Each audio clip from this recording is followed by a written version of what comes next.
संपूर्ण शास्त्रों और ग्रंथों की कहानियाँ सुनने के लिए सब्सक्राइब कीजिए मनोज भैया की क्लास। आज सुनो श्री रामचंद्र जी का जन्म कैसे हुआ। त्रेता युग के वंश में राजा इक्ष्वाकु, दिलीप, भागीरथ, राघु और राजा हरिश्चंद्र जैसे प्रतापी राजाओं के बाद राजा दशरथ हुए।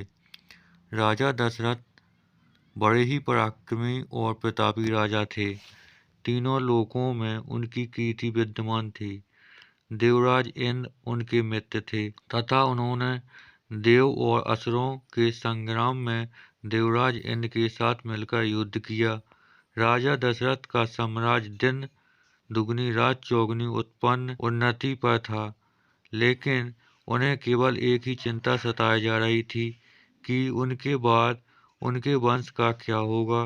राजा दशरथ की 3 पत्नियां थीं, जिनमें से सबसे बड़ी रानी कौसल्या थी, उनसे छोटी रानी कैकेयी थी तथा सबसे छोटी रानी सुमित्रा थी। 3 पत्नियां होने के बावजूद राजा दशरथ की कोई संतान नहीं थी जो उनके कुल को आगे बढ़ा सके, इसलिए उन्हें अपने कुल के अंत का डर सताए रहता था। इसी विषय में उन्होंने अपने कुल ऋषि से इस समस्या का समाधान पूछा। उनके कुल ऋषि ने बताया कि उन्हें पुत्र प्राप्त करने के लिए पुत्रेष्टि यज्ञ संपन्न करना होगा, जिसके फलस्वरूप उन्हें पुत्र की प्राप्ति अवश्य होगी। लेकिन उन्होंने इसके साथ ही यह शर्त भी रखी कि वह स्वयं पुत्रेष्टि यज्ञ नहीं करवा सकते। इस यज्ञ के लिए राजा दशरथ को स्वयं जाकर शृंग मुनि को प्रसन्न करना होगा। शृंग मुनि अर्थवेद के पूर्ण ज्ञाता हैं तथा वह पुत्र कामेष्टि यज्ञ के विशेषज्ञ हैं। वही इस यज्ञ को संपन्न करवा सकते हैं। राजा दशरथ पैदल वन में शृंग मुनि के पास जाते हैं तथा उनसे आग्रह करते हैं कि संतान सुख के लिए व्याकुल हैं, कृपया करके मेरी समस्या का समाधान कीजिए। राजा दशरथ की सादगी तथा विनम्र आदर भाव के कारण शृंग मुनि प्रसन्न हुए और राजा दशरथ को वचन दिया कि वह उनका पुत्र कामेष्टि यज्ञ करवाएंगे।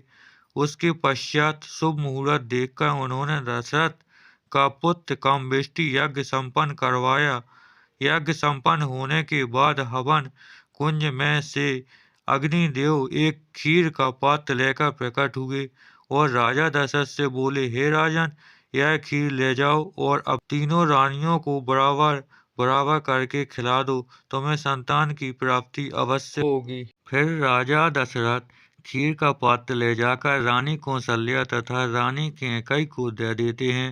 रानी कौसल्या तथा रानी कैकेयी अपने अपने पात्र में से एक निवाला सबसे छोटी रानी सुमित्रा को खिला देते हैं, जिसके प्रभाव से कुछ समय बाद राजा दशरथ के घर में एक साथ 4 पुत्रों का जन्म होता है।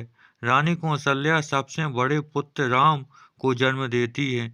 उसके कुछ ही समय बाद कैकेयी राजा दशरथ के दूसरे पुत्र भरत को जन्म देती हैं। कुछ घड़ी बीतने के पश्चात रानी सुमित्रा राजा दशरथ के तीसरे पुत्र लक्ष्मण को जन्म देती हैं तथा कुछ ही क्षण बाद वह दशरथ के चौथे पुत्र शत्रुघ्न को जन्म देती हैं। और इस प्रकार पृथ्वी पर बढ़े हुए पाप अत्याचार को मिटाने के लिए भगवान नारायण स्वयं राजा दशरथ के पहले पुत्र श्री राम के रूप में जन्म लेते हैं। भगवान विष्णु के राम अवतार का साथ देने के लिए शेषनाग लक्ष्मण के अवतार में जन्म लेते हैं तथा उनके साथ ही भगवान विष्णु के सुदर्शन चक्र भरत के अवतार में जन्म लेते हैं तथा शत्रुघ्न भगवान विष्णु के संग शैल के अवतार होते हैं। श्री राम, लक्ष्मण, भरत और शत्रुघ्न को 4 पुरुषार्थ का रूप माना गया है, जिनमें श्री राम धर्म का रूप होते हैं तथा भरत मोक्ष का रूप होते हैं। उनके साथ ही लक्ष्मण जी को काम का प्रतीक माना गया है और शत्रुघ्न जी को धन का रूप माना गया।